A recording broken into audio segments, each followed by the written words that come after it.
Welcome to Hollow Grave Horrors, the ultimate destination for spine-chilling horror content.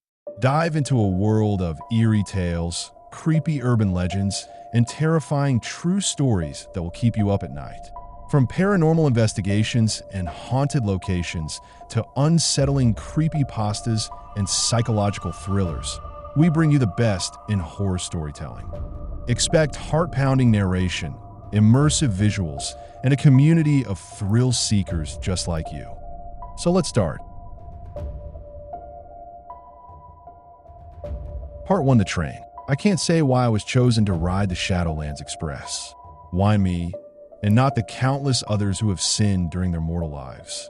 Perhaps all will be forced to face their demons in the end. I can't say for sure. But clearly the odyssey I was thrust into was not of my choosing. I wouldn't have boarded the ghost train if I'd known the horrors which lay before me. But despite the terror I've lived through and the people I've lost, I strangely feel like I'm a better man because of it. But I'm getting ahead of myself. There's not much I can tell you about myself. I'm not here to recount my life story. I never thought of myself as a bad person, but I've done bad things which resulted in people getting hurt. I've worked in the corporate world for most of my life and never had a problem with screwing people over to advance my career. My company has a culture of working hard, playing hard, and I was one of the greatest proponents of this hedonistic lifestyle. On the fateful night, when I boarded the express, I had been out on the town, partying and drinking hard before making a mad dash for the last train home. Honestly, I remember little about the sequence of events that night, as it all passed by in a drunken blur. I vaguely recall running through an abandoned train station, buying a paper ticket from a dead-eyed attendant, sprinting down the platform, and jumping inside the carriage mere seconds before the doors slammed shut. I was panting and sweating by the time I entered the nondescript train carriage, but I felt satisfied because I'd made it just in the nick of time. I remember smiling as I collapsed down upon a cushioned seat at an empty booth, hearing the whistle being blown as the train slowly pulled away from the platform, gaining speed as it exited the station and proceeded along the tracks. I felt exhausted at that moment, physically drained by the night of drinking and the dash to the carriage. I loosened my tie, wiped the sweat off my brow, and tried my best to keep my eyes open. I didn't want to fall asleep because then I'd surely miss my stop. But try as I might, I simply couldn't fight the overwhelming urge, and slowly but surely I lost the battle, my eyes closing as I drifted off into a deep slumber. I don't know how long I was out for. It could have been minutes or hours, but I guess my sleepy interlude was long enough to allow the sinister powers to work their dark magic. I do remember what I dreamt during that brief slumber, surreal but surprisingly vivid dreams which chill me to my core. I saw my ex-wife in a dark place, beyond my reach and suffering alone. Next, I found myself alone in the train carriage, running from end to end, but finding no one who could help me. As my nightmare continued, I slammed my fists against the carriage door, screaming as I desperately tried to escape my rolling metal prison. But my efforts were to no avail, and I was trapped inside, alone and afraid. I was awake in an instant, gasping for air as I shot up from my seat. I scanned from side to side, somewhat relieved to find I was still inside the train carriage and had simply suffered a bad dream. I groggily adjusted my eyes to the harsh strip lights, noting how the brightness inside the carriage compared to the darkness outside the carriage windows. The train was rolling past city streets, but not a light could be seen, not on the roads or any of the buildings. This struck me as odd, but I didn't dwell on it in that moment. Instead, I pulled myself up off the seat and stumbled down the aisle in search of a conductor. My fear at this point was that I'd miss my stop and would end up stranded at a remote station with no means of getting home. That would have been bad enough. But even as I took those first cautious steps down the carpeted aisle, I felt that something wasn't right. Call it a sixth sense or a primal fear of terrors long forgotten, but I believed I was in a strange and hostile place. Glancing back and forth, I found I was alone in the carriage. This was disconcerting, but not necessarily surprising, as I was riding on a late-night train. The interior was unremarkable, quite ordinary in fact. The blue upholstered, soft chairs were set around plastic tables, and tannoy speakers and CCTV cameras were visible on the ceiling above me. I could hear the steady mechanical hum of the engine and the movement under my feet as the vehicle sped ever onwards. But where we were headed, I could not say. It was only then that I looked out the carriage windows, observing the darkness on either side of the speeding train. I soon confirmed that there were no lights emanating from the outside, none whatsoever. Every building and every street were shrouded in darkness, with the only illumination coming from the train itself. I couldn't see any cars or vehicles either. In fact, there were no signs of people on the outside, and it seemed like we were traveling through an abandoned city, devoid of life. How could this be? I asked myself. Perhaps there was a citywide power cut. That was a possibility. But as I stood in the aisle and looked outwards, I began to feel increasingly uneasy as the scenes rolling by changed for the worse. Whereas before I saw tidy streets and, maintained buildings, before long, I was confronted by ruins and crumbling structures, a decaying urban landscape with weeds and vines slowly taking back the land. I was left gobsmacked, my jaw dropping and blood freezing as I observed an ever-deteriorating scene. I knew this city had its rundown areas, but nothing like this. I didn't understand what I was seeing or know where I was, and this uncertainty was truly terrifying. I felt so alone in that moment, like I'd been ripped out of the world and dropped somewhere dark, twisted, and bizarre, somewhere I didn't belong. Breaking myself from a fear-induced paralysis, I turned away from the window and slowly made my way down the aisle, heading for the doorway which led to the next carriage. More than anything in that moment, I wanted to find someone else, so I wouldn't have to face this nightmare alone. As it happened, I did stumble upon other passengers, but unfortunately, my new companions were just as confused and frightened as I was, and none of us yet knew why we were here on board the fabled Shadowland Express. Anna was the first person I stumbled across. I don't know whether this was by accident or design, but she was in the next carriage along from me, and I stumbled into her as soon as I entered through the connecting door. Part 2, the passengers. Anna was a woman in her early 30s, her appearance striking even at first sight, and I couldn't help but feel attracted to her despite the precarious circumstances. Her skin was dark and hair brunette, and she wore a striped business suit and matching skirt, which made me think she'd come straight from work. I noted how her mascara had run like she's been crying, and her deep brown eyes were filled with passion but also fear as she jumped up from her seat and glared at me with suspicion. "Who the hell are you?"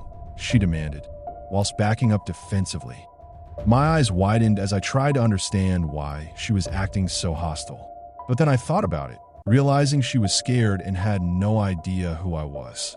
And so I held my hands up defensively, trying to appear as non-threatening as possible whilst replying. "Take it easy, love. My name's Simon. I'm just a passenger like you. Fell asleep on my way home. Now I'm trying to figure out what's going on." The apprehension slowly faded from Anna's brown eyes, and her shoulders relaxed as she breathed a sigh of relief. "Okay, I believe you," Anna replied slowly, speaking in the aisle as the train sped on past an increasingly bleak landscape. "My name's Anna," she confirmed. "I guess I'm in the same boat as you. Caught the last train home, fell asleep, and woke up alone in this carriage." She paused, looking fearfully out the window towards the ruined city shrouded by darkness. I saw all this outside and thought I must be losing my mind. Either that, or someone spiked my drink back at the bar. "But you see it too, don't you, Simon?" She looked at me hopefully, clearly wanting some validation. I glanced out the carriage window, observing the same disturbing scenes as the crumbling buildings turned into ruined foundations overrun with vegetation, and it seemed to last. Vestiges of civilization were melting away in front of our eyes. I could no longer deny or attempt to rationalize away this terrifying sight, because Anna was experiencing it too. "I see it," I finally confirmed, nodding my head solemnly as I continued to stare into the abyss. Anna must have decided to trust me as she walked down the carriage aisle and stood beside me, placing her soft hand on my shoulder. Her touch brought me some small comfort in this chilling scenario, and I turned around slowly, looking into her expressive brown eyes and watching her soft lips as she spoke. "Simon, do you know where we are?" she asked nervously. I don't think Anna held out much hope, and I was destined to disappoint her. "No," I answered solemnly. "I'm afraid I have no clue." Anna broke eye contact, removing her hand as she nodded. "Well, we need to find someone who knows what's going on," she said with a newfound determination. "Let's search the other carriages. Find a conductor who can help. Or failing that, get to the driver's car and make him stop the train." "Yes, okay then," I said in agreement, following the woman as we slowly walked towards the doors leading to the next carriage. We didn't discover any train staff during our search, but we did find another 4 passengers, all of whom were in the same state of confusion and anxiety. First, there was Dennis, a wily and highly strung man in his 40s who was on edge from the moment we met him, ranting, raving, and threatening whoever had put us in this unfortunate situation. Next, we stumbled upon Zoe, a blonde-haired woman with fake nails and eyelashes, her face caked in makeup and her toned body clad in designer clothes. Zoe had a bad attitude and gave the impression she was above the rest of us. Jason was a better prospect, however, a tall and muscular man with short hair, firm eyes, and a steady smile. He spoke with some authority, which gave me the impression he'd been in difficult situations before and knew how to keep his cool in a crisis. And finally, we found Eamon, a plump, middle-aged man who not only seemed harmless, but was also surprisingly unaffected by the craziness, shrugging his shoulders like this was all just a bit of bad luck. Personality-wise and in appearance, the 6 of us couldn't have been more different. But we were all thrust into this living hell together, and none of us had the slightest idea where we were or why we were here. We didn't find any staff members and couldn't get an answer from the driver's car, the door to which was firmly locked. Our phones were of no use either. Unsurprisingly, not one of us had a signal, and the train didn't have Wi-Fi. We walked the train carriages from end to end, trying to find something, anything which could help. The emergency lever was no use. We pulled it, but the train kept speeding on. Next, Dennis got the idea of using the glass breaker hammer. He promptly obtained the hammer, poising it against the window, ready to smash the safety glass. Even though we told him it was pointless, as the train was still traveling at considerable speed. Dennis wouldn't listen to us, however. But before he could strike the blow, we were all startled by a disembodied voice calling out to us through the carriage speakers. "Please, sir, I must insist you put the hammer down. Petty vandalism will not be tolerated." The voice was surprisingly polite, but at the same time authoritative and more than a little sinister. I don't think any of us knew what to think, but the mysterious voice captured our full attention, and even Dennis lowered the hammer and turned his head in astonishment. Part 3. The Conductor. We all looked up at the tannoy, all frozen in shock as we waited for the voice to speak again. "Now, sir, please set the hammer down on the table. There's a good chap." The unidentified male voice was being deliberately patronizing, and I didn't expect Dennis to react well, and so I was surprised when my fellow passenger meekly complied with the instruction, dropping the glass breaker down with a dull thud. A tense moment of silence followed before Zoe spoke out. "Who the hell are you?" she demanded. "And more importantly, where are you?" Clearly her question was directed towards the anonymous man communicating through the tannoy. I considered this pointless, as the speaker wasn't a two-way radio, and so surely he couldn't hear us. But once again I was surprised because the disembodied voice did answer.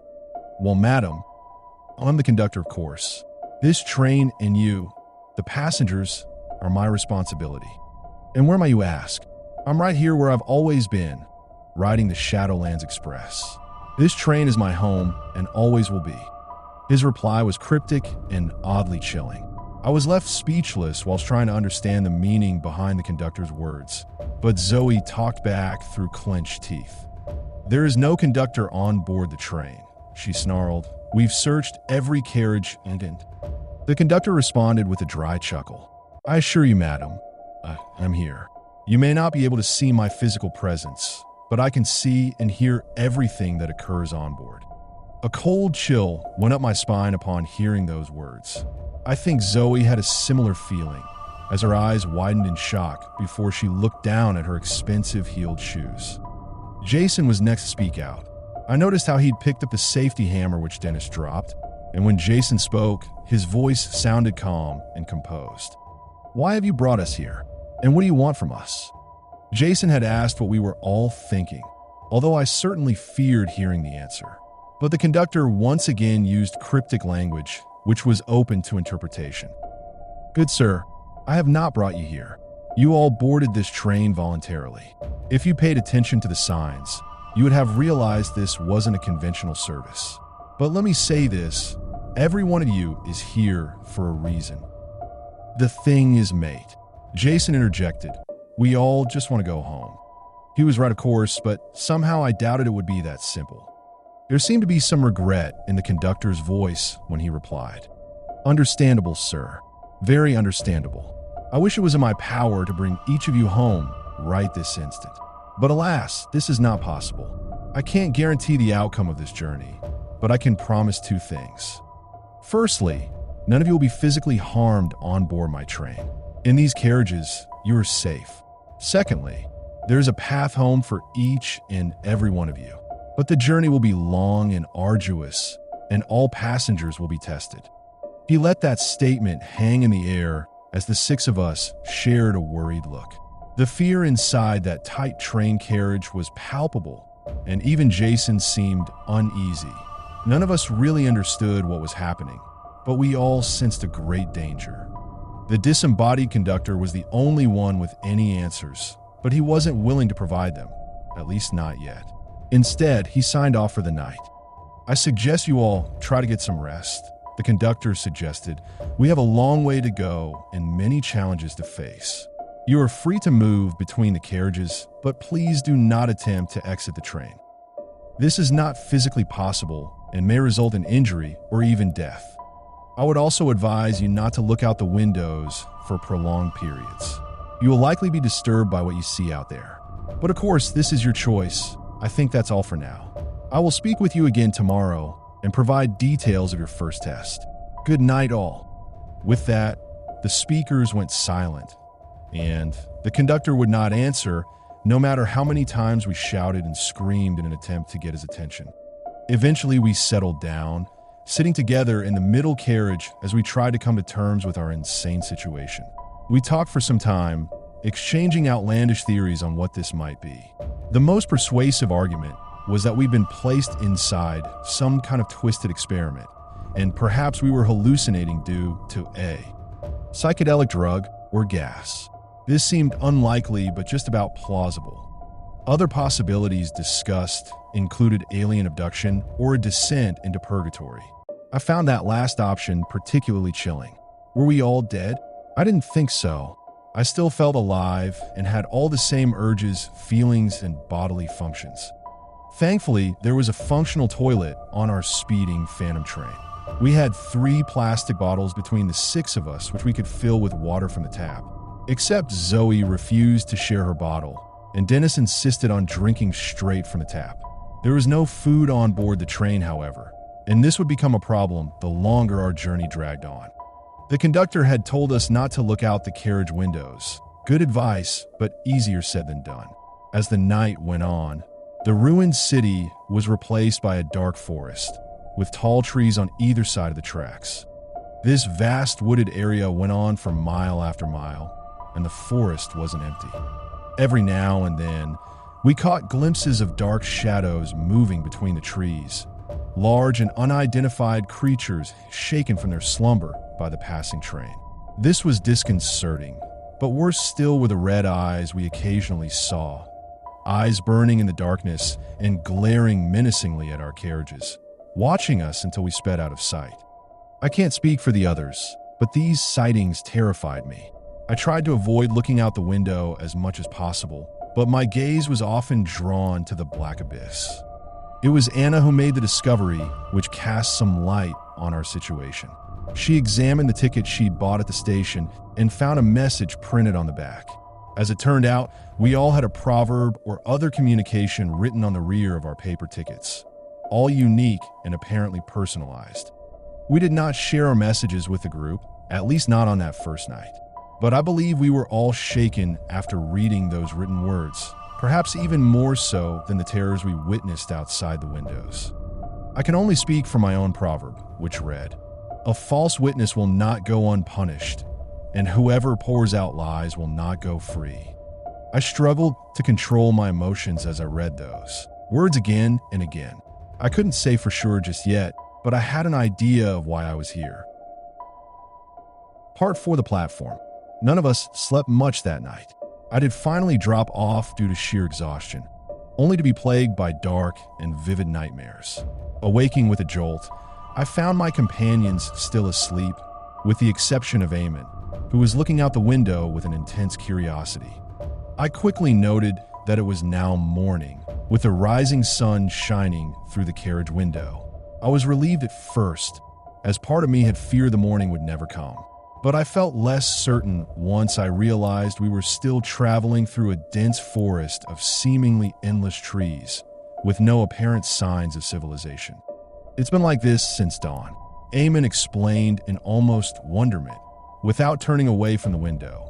"No towns or villages, no people, no other trains or vehicles. Just an endless track with trees on either side of us." He paused briefly to let those words and their terrifying implications sink in. By my reckoning, we've been traveling for between 8 to 9 hours at a constant speed of 50 to 55 miles per hour. We should have reached the coast hours ago. But I guess the geography on this world is different than on ours. I felt a sickness rising from the pit of my stomach, my eyes widening as I stared at Eamon in disbelief before turning towards the glass and staring out into the abyss. The vast forest wasn't quite as intimidating during the daylight hours. Nevertheless, there was an eerie quality to those towering trees, a surreal and almost mythical feeling that awoke something primal inside of me. As crazy as it sounded, I believed Eamon was right. We weren't in the home counties anymore. In fact, the train seemed to have left our dimension, bringing us to another world with its own rules and unique dangers. Thankfully, we did eventually reach the end of the forest later that morning, although our situation did not improve. The dense woods were replaced by mile after mile of rolling green hills, desolate, wind-swept, and seemingly empty moors set under grim gray skies. We didn't pass through any settlements during that long first day. The most we saw was the occasional stone cottage set upon an isolated hillside. Most appeared abandoned, but occasionally we spotted figures standing behind windows or in doorways, dead-eyed farmers and their families dressed in rags and observing our train as it sped past. And all stood solemn and silent, like they were watching a funeral procession. Every 50 miles or so we passed a platform. Our train never stopped or even slowed down, and there didn't seem to be any point in these platforms existing, as they were merely elevated walkways with nothing of note anywhere near them. The first couple of platforms we flew past were empty, but a solitary figure was standing on the third, an elderly woman with disheveled white hair, wrinkled skin, and wearing a blood-red dress. I remember the cold chill I experienced when I first saw her, a deep terror which I couldn't fully explain. We all watched her in silence through the carriage windows, noting the twisted smile on her lips as she followed our progress along the tracks, lifting her arm to wave at us in an act of horrifying mockery.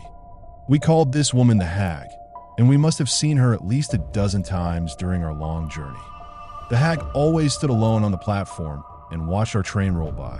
Sometimes she stood in a silent vigil, other times she smiled and waved. But the worst occasions were when the Hag reacted with hostility to our presence, running along the platform with pure hatred in her eyes while screaming obscenities which we could not hear. I don't know whether it was the same woman every time or a series of doppelgangers. It shouldn't have been physically possible for an elderly woman to travel hundreds of miles in mere hours, but the recognized laws of physics didn't seem to apply in this world. The Hag stopped appearing as we approached sundown, only to be replaced by an even more sinister figure. As the light faded, we were confronted by a hooded man who stood upon the passing platforms, a figure dressed from head to toe in dark robes with his face covered. We called this chilling entity the Harbinger, although I feared he might represent something even darker. We never saw his face because it was covered by his hood. Still, we sensed the Harbinger was closely observing our progress through his realm. And he wasn't alone. The Harbinger was always accompanied by a huge white dog, more like a wolf in actual face, which he kept on a tight leash. While the Harbinger always remained still and silent, his mutt barked manically at the train, struggling against the chain, her eyes burning with hatred and hunger, and with a maw filled with razor-sharp fangs.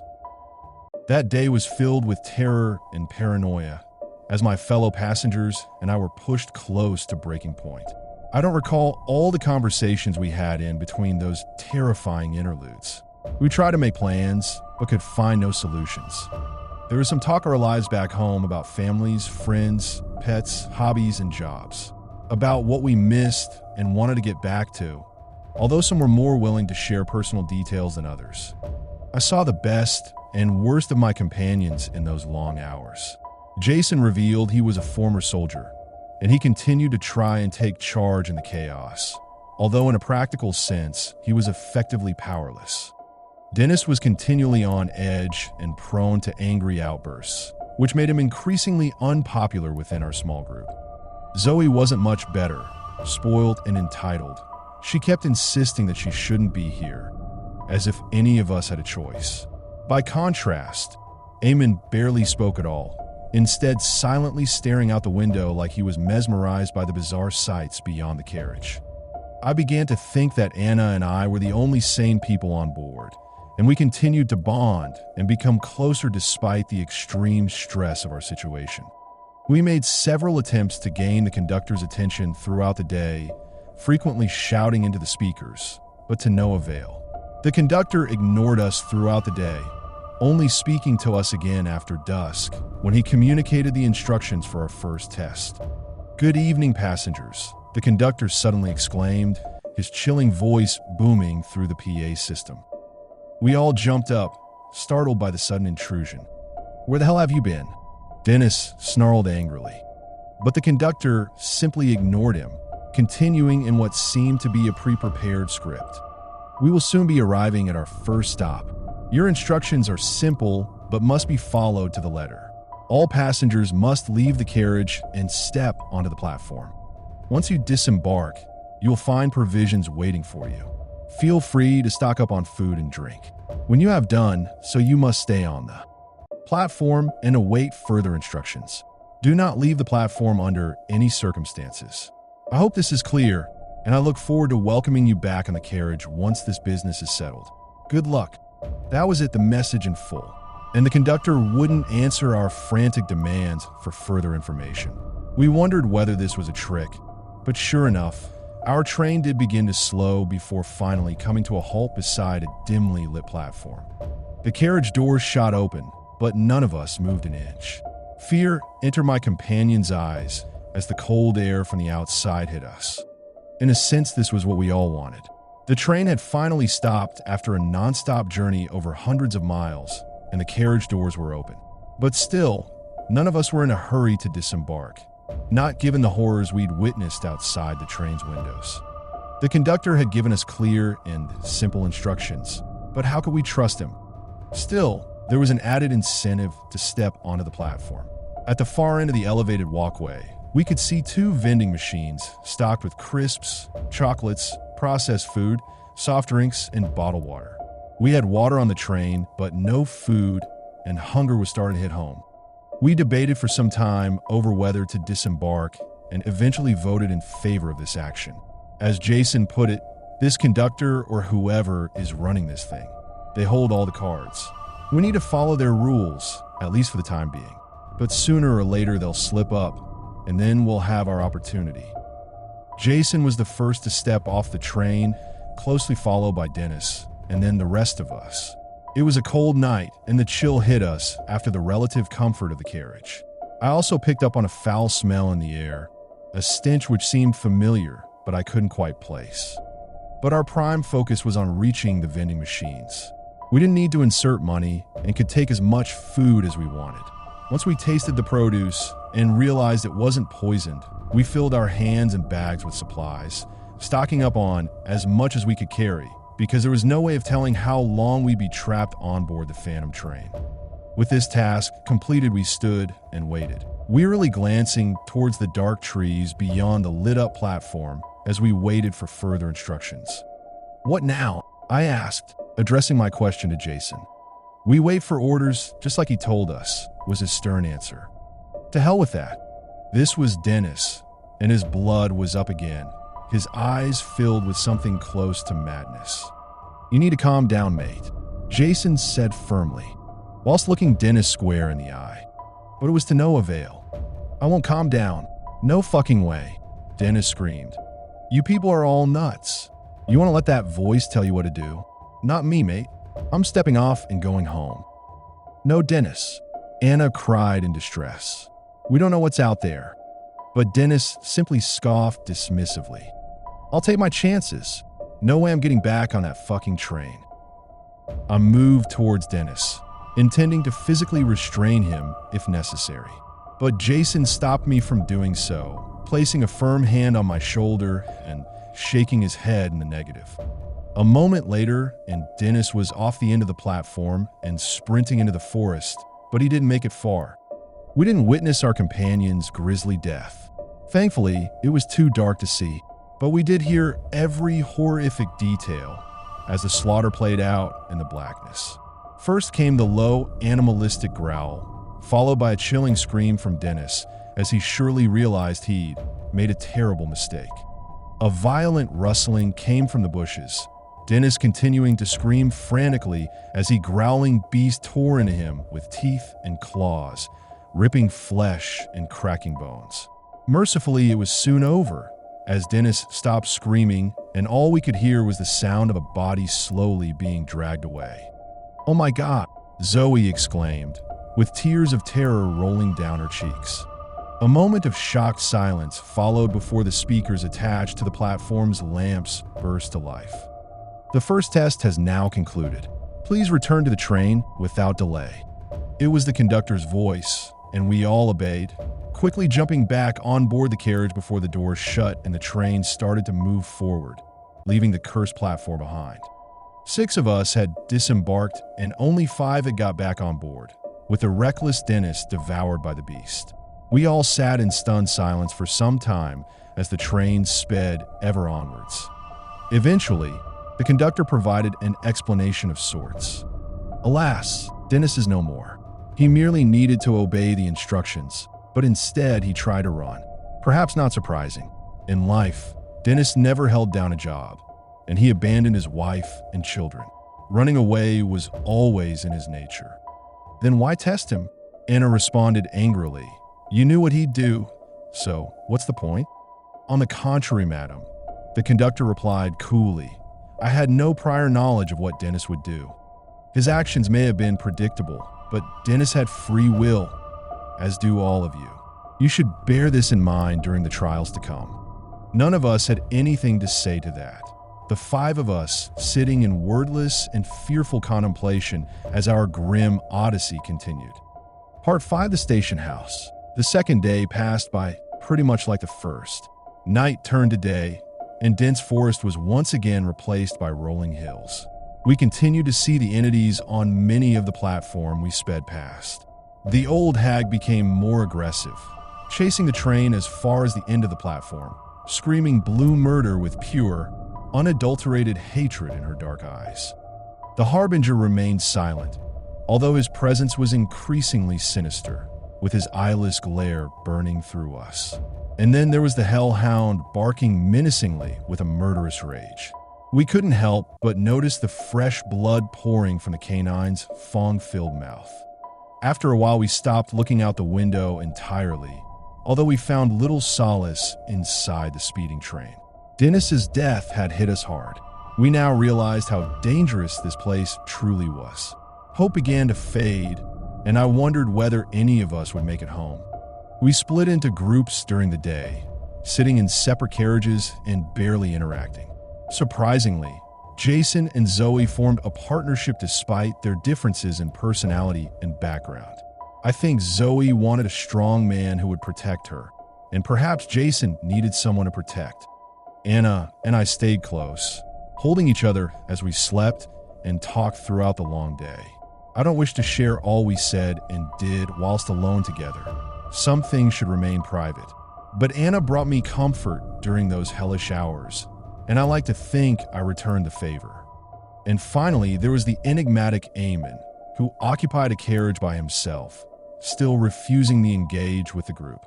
A familiar pattern emerged as the PA system remained silent until nightfall, bursting to life after dusk as the conductor communicated the instructions for our second test.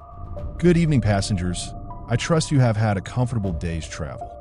I noticed how the conductor's tone sounded less enthusiastic and more subdued than it had previously been, like the ordeal was draining for him. 2. We will shortly be stopping at the station house.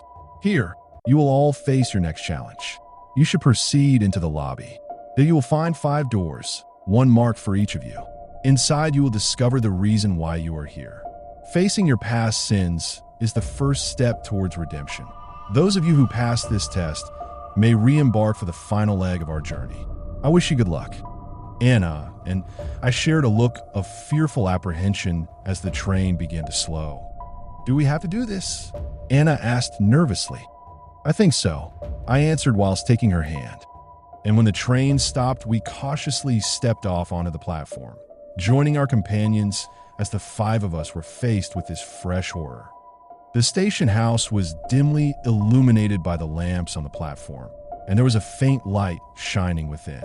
The house was a red brick building with a slate-tiled roof. It looked Victorian in design and could have been abandoned for decades, although at the same time the structure appeared well-maintained, with no visible signs of deterioration or decay on the outside. The 5 of us stood on the platform for a long moment, staring at the red-bricked house in terrified awe, like it held some kind of dark power over us. I think we all knew we had to step inside. It seemed there was no other choice. Still, I feared what we'd encounter on the other side of those ominous walls. It seemed we all shared the same apprehension, all except for the ever-bizarre Eamon, who stepped forward and marched toward the heavy front door, slowly turning the handle and stepping inside. The rest of us shared a look. Anna shook her head, tears in her eyes as she made a last-ditch attempt to persuade me not to enter. Perhaps she was right, but in that moment I felt I needed to be strong for us both, so I took her hand, and we marched forward toward the open door. Jason and Zoe followed in our tracks, and soon all 5 of us were inside the lobby. I jumped as the front door slammed shut behind us. Jason ran back, struggling with the handle before turning back to us in frustration. It's locked, he confirmed solemnly. Somehow I wasn't surprised. With no way to exit, we were forced to survey our grim surroundings. The station house appeared larger on the inside than it looked on the outside. I couldn't say whether this was an optical illusion or the result of black magic.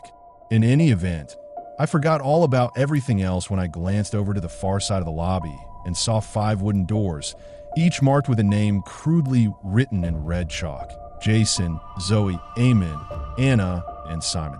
One doorway for each of us, me included.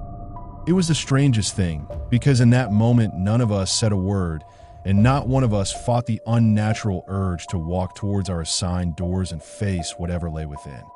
I looked to Anna as we walked side by side, but she didn't meet my eye, and perhaps she no longer needed me. My hand shook as I reached for the handle, slowly sliding the door open and stepping inside. I can't say exactly what my 4 companions experienced inside their own rooms, although I can hazard a guess based on the dark revelations that were later confessed. All I can describe is my own experience, a descent into my personal hell as my worst moments flashed in front of my eyes. Because what lay behind my door wasn't a room in a conventional sense. Rather, it was a journey into my sordid past, a mirror used to reflect my ugliest side and shine light on my worst sins. The good times came first, reminders of what I'd lost, or rather thrown away. I relived the first date I had with Kate as vivid and real as when I first experienced it all those years ago. More images flashed in front of my eyes, reigniting emotions I'd long since tried to bury. The first time we made love, our wedding day, how beautiful she'd looked whilst walking down the aisle in her stunning white dress. But then came the bad times, the complacency I had for my marriage even in the early days, as I worked late every night and left my Kate home alone. And next was the affair, the first illicit kiss with Cassandra at the office party, the night we spent together whilst away at that conference. It was gut-wrenching to see my moments of weakness played out again. Except it was worse this time, because I could see how it was for Kate, how much it hurt her. When she found out about my betrayal, her heart broke into two. Kate broke down after the divorce, and I saw it all inside that hellish room. The excessive drinking, the suicide attempt, and finally the forced stay in a psychiatric hospital. Back in the real world, I didn't go to see her or not. Even once. But now I saw it all. Kate sitting alone in a locked room, heavily medicated, her skin pale, and her eyes devoid of passion or hope. She was a shell of her former self, and all because of what I'd done. I felt physically sick by the time it was over, stumbling out of the room and back into the lobby. Judging by the shaken looks on the faces of my companions, I guess we'd all had to face our personal demons in those damn rooms. But there was one person missing. Zoe hadn't exited her room, and her door was still shut. As if on cue, we heard a high-pitched scream emanating from the other side of the door, as Zoe desperately cried out for help. Jason jumped into action, slamming his shoulder against the locked door with all his might. Anna and I joined in, and somehow we broke inside. But what we witnessed in that room was horrifying. Set against the far wall was what I can only describe as a portal. A swirling vortex of crimson red, burning fiercely and leading to God knows where. A hideous arm extended from the vortex, a black appendage with sharp claws which held a tight grip on its victim. And of course, the victim was Zoe. The woman was down on the ground, her eyes filled with dread as she screamed for our help. Jason darted forward and reached out for her hand, but it was already too late. The claw dug deep into Zoe's exposed leg, pulling her rapidly towards the portal. I'll always remember the final look in the woman's eyes, the sheer, unadulterated terror as she was dragged, kicking and screaming into hell. It was all over before we could do a thing, as Zoe disappeared into the vortex, and the portal promptly vanished into thin air, leaving us staring at a blank wall in an empty room, barely able to comprehend what we'd just witnessed. 5 minutes after the horror, and we were back on the train. What else could we do? I was almost broken by what we'd experienced in that damn station house. I believe my companions felt the same, or at least Jason and Anna did. We sat together in the middle carriage, remaining silent as the train slowly pulled away from the platform before gaining speed. A tense moment passed before the tannoy sounded, and the conductor spoke. 5 entered, and only 4 passengers returned. A shame, but perhaps not unexpected. Jason's face screwed up with raw anger as he jumped up off his seat and removed a concealed weapon from his jacket pocket. "You fucking bastard," he cried, directing his fury towards the carriage speaker. "You sent her to die." Before we could stop him, Jason used the safety hammer to strike the speaker, smashing it to pieces in an act of vandalism born through grief and frustration. But this action proved entirely futile, because the invisible conductor could still speak to us, his voice clear and composed as he answered this aggression. "Asterisk, please, sir. I am a tolerant man, but I have my limits." Jason stood defiant for a moment, but the anger soon faded from his red face, and he meekly sat back down whilst returning the hammer to his pocket.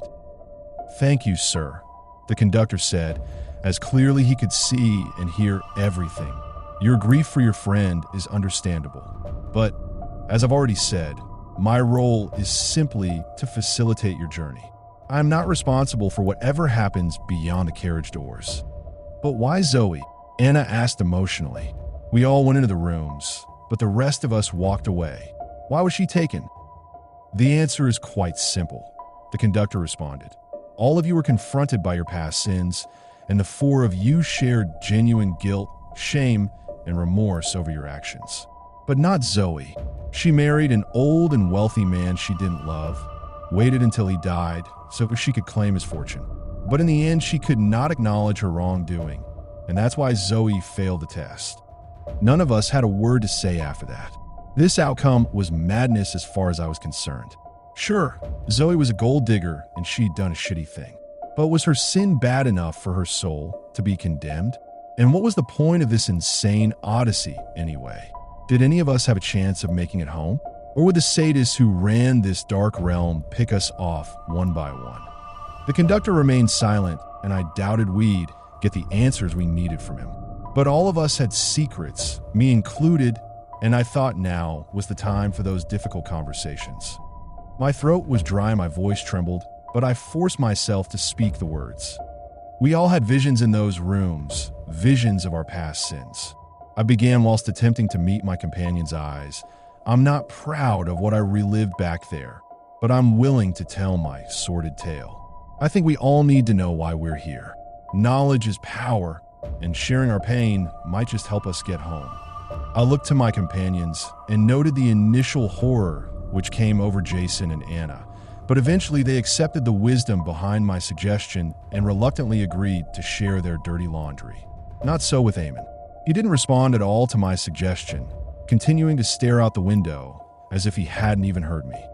Nevertheless, I decided to lead by example, recounting the shameful account of my affair and abandonment of my wife. I closely watched Anna's reaction once I finished my story. She didn't say anything, but I swore I could see the disgust in Anna's eyes and believed she'd lost respect for me. But as it happened, my female companion had her own dark secret to reveal. I was driving home from work on a Thursday night. She began, her voice monotone and eyes facing downwards. I was tired and distracted, sending a text instead of paying attention to the road. She sighed deeply before continuing, as tears returned to her brown eyes. I didn't see the red light and hit the other car head on. I was lucky. My airbag deployed, and I walked away from the crash with barely a scratch. The other driver was not so lucky. She was left paralyzed from the waist down and will spend the rest of her life in a wheelchair. The judge went easy on me, a suspended sentence and driving ban. I guess I got lucky again. Well, at least until now. She glanced up at me, her eyes red and bloodshot as she forced a nervous smile. I guess Anna wanted some reassurance, but I had nothing to say in that moment, and I broke off eye contact. Jason's account was next, his tough exterior cracking as he emotionally opened up. I was on my second tour in Helmand province, explained the troubled veteran. We got intelligence that a Taliban bomb maker was hiding in a local house, and so we executed a dawn raid. I headed to clear a bedroom upstairs. Saw some movement out of the corner of my eye and reacted on instinct, turning and shooting. It was only then that I realized what I'd done. He took a deep breath, mustering up the courage to finish his tragic tale. I killed a kid, a boy, maybe 11 or 12 years old, unarmed and innocent child. I'll never forget the look in the mother's eyes as she cradled her boy's still warm body, the raw grief and the anger as she cursed me to hell. The room went silent as we let the incident go away. Collateral damage, that's what they called it. I never faced any charges, but I couldn't go back to combat after that. They gave me a medical discharge and sent me home. Damn it, boy. What I did, it will haunt me to the grave. Jason looked out the carriage window mournfully, lost in his trauma and guilt. I wanted to say something, but once again couldn't find the words. Instead, I turned my attention to the ever-distant Eamon, needing to slam my fist on the table to get his attention. "Hey, mate," I exclaimed, whilst meeting Eamon's unfocused, bloodshot eyes. "You need to talk to us. The only way we'll get through this is if we work together." It was a cliched line, but true nonetheless. But Eamon was having none of it. He scoffed in contempt, jumping up from his seat and pushing his way out into the aisle. He began to stomp angrily towards the next carriage door. Before doing so, Eamon turned and muttered something, snarling as he delivered a cryptic and ominous message. "I know what I've done, and I know what I need to do to set things right. That's all you'll get from me." And with that, Eamon barged out of the carriage, leaving the three of us sitting in mournful silence as our phantom train continued to speed through the darkened hellscape. Part 6. The Dark City.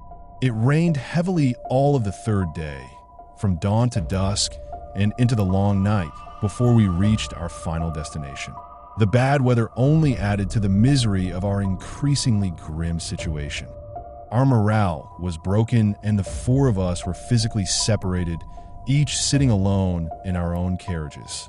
Anna and I tried to reconnect after the revelations the night before, but were unable to do so. Why was there suddenly a divide between us? I couldn't say for sure, but my guess was that we were both ashamed.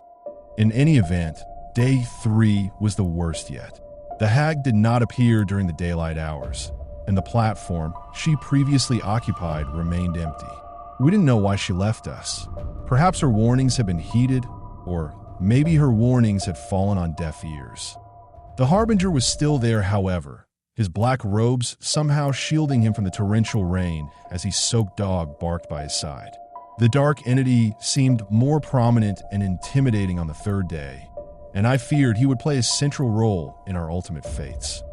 The guilt, the constant rain, and the chilling visions would have been bad enough, but the train decided to introduce a terrifying new element to the mix. As usual, the conductor didn't speak with us during the daytime, but others did. Disembodied voices echoed through the carriages. 2 voices, in fact, 1 male and 1 female. They sounded familiar, and soon I made the connection. It was Dennis and Zoe. The 2 lost passengers were calling out to us from whatever hellscape they'd been exiled to. For hours, I was forced to listen to my former companions' sporadic screams and pleas for mercy as they were subjected to unseen tortures. But worse still were the periods when Dennis and Zoe went quiet, and they spoke fondly of their fellow passengers on the Shadowlands Express. Sometimes they burst out by name, telling us that we'd meet again soon. In the end, we all congregated on the middle carriage as darkness fell, if only because we needed to support each other in the face of these many terrors. Even Eamon seemed shaken by the voices, and I believed he may be willing to work with us. I can't describe how revealed I was to hear the conductor's voice coming through the tannoy shortly after dusk. Although predictably, he didn't have good news for us. Good evening, passengers. We will shortly be approaching our final stop, Central Station in the Dark City. This train will terminate here. Please ensure that you take all personal possessions with you when you disembark. I thank you all for riding the Shadowlands Express. We all looked at each other in astonishment, hardly believing what we just heard. What the hell does he mean? Anna exclaimed in shock. This isn't right, I proclaimed, my anger boiling to the surface. You told us we'd get home if we followed the rules. There was a pause, and I swore I could hear a deep sigh from the other side of the line before the conductor eventually answered. That isn't exactly what I said, sir, but I owe you an explanation nonetheless.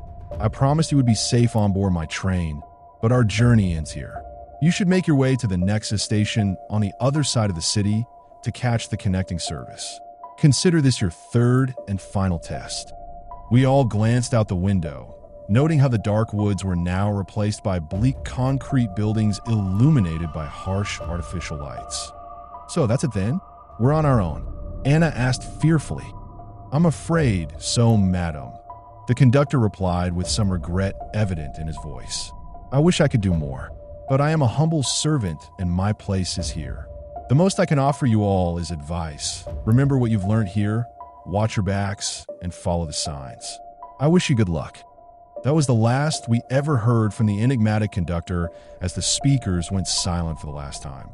The train drove past empty streets and grim buildings before eventually arriving at the so-called Central Station. But instead of a busy terminus one might have expected, we instead saw only empty, rain-swept platforms devoid of other trains or even a single passenger. We came to a slow stop alongside Platform 1, and the doors swung open, exposing us to the cold and damp outside. We all sat perfectly still for a moment, unsure what to do next. As hellish as our journey had been, this train served as a safe haven, at least compared to the horrors beyond its doors. and every time we disembarked, someone had died. We had no idea what dangers lurked out on the streets of this dark city. But whatever lay out there, it was surely our destiny, and we had no choice but to face it. Eamon was the first to step off into the wet platform, followed by Jason, then Anna, and finally me. I took one last mournful glance at the Shadowlands Express before the doors slammed shut behind us, and we proceeded down the walkway. The station interior was clean, well-lit, sterile, and entirely abandoned. We cautiously walked across the empty tiled floor, observing the empty ticket kiosks and vacant commercial stalls. We all noted the sign hanging over the building exit, which read, "This way to Nexus Station." The conductor had told us to follow the signs, and Nexus was where we would catch our connecting train. In that moment, Jason regained some of his former strength as he attempted to take charge of the situation. "Okay, guys, we don't know what's outside those doors, but we must be prepared to defend ourselves. We need to search the station and find anything we can use as weapons." Anna and I looked at each other in concern, but Eamon leapt into action, searching an empty food stall and soon unveiling a sharp kitchen knife. "Good man," Jason said with a nod before turning towards Anna and I. "Now, we need to..." Jason never got a chance to finish his sentence. Eamon moved so fast that we didn't even have time to shout a warning. He charged Jason from behind, brutally stabbing him in the back without a second's hesitation. Anna wailed in shocked pain as Eamon pulled the knife free. The ex-soldier swung around, grabbing Eamon by the throat in an attempt to throttle him. But Eamon stabbed Jason again and again in the stomach and chest, spilling his blood on the white tiles. Jason looked to us with shock and pain in his pale face as he collapsed and died on the blood-soaked floor. "What the fuck have you done?" Anna screamed. Eamon looked up with a wild fury in his dark eyes and the bloodied knife still in his left hand. "I told you last night," he spat. "I know what I have to do to set things right. I've known from the very start. It said so on my ticket. Slay every sinner, and you will walk free." With that, the killer stepped over Jason's body and marched towards us with murderous intent. I could see there was no reasoning with Eamon. He'd lost his mind and would kill again without hesitation. And so, I did the only thing I could think of in that moment. I grabbed hold of Anna's hand and we ran together, sprinting out of the station exit and onto the rain-swept streets. Anna and I took in little of the dark city as we sprinted down the pavements with the heavy rain falling on our heads and the psychotic Eamon in hot pursuit. Still, I suspect there was little we'd wish to see. The city was grim and austere to an almost absurd extent, consisting largely of ugly tower blocks and empty storefronts, with every building constructed in the brutalist style. There were no monuments, parks, or even trees, nothing that would give this anonymous conurbation even a shred of identity. And the city was virtually, but perhaps not entirely, abandoned. There were no pedestrians or vehicles on the streets, but occasionally we spotted the dark silhouettes of anonymous figures standing in upper windows and glaring down upon us. We had no knowledge of the city's geography or even its size, but the signs were clear and constant, and so we were directed towards Nexus Station during our mad dash through puddles and gutters. We dared not stop because Eamon was surely on our tail, just waiting for his opportunity to strike. Thank you for joining us in the shadows for another chilling episode of Hollow Grave Horrors. If tonight's tales left you glancing over your shoulder, don't forget to like, subscribe, and hit that notification bell to stay in the dark with us every week. Share your own spooky stories or suggestions in the comments below. We're dying to hear them. Until next time, keep the lights on or don't. Sleep tight if you dare.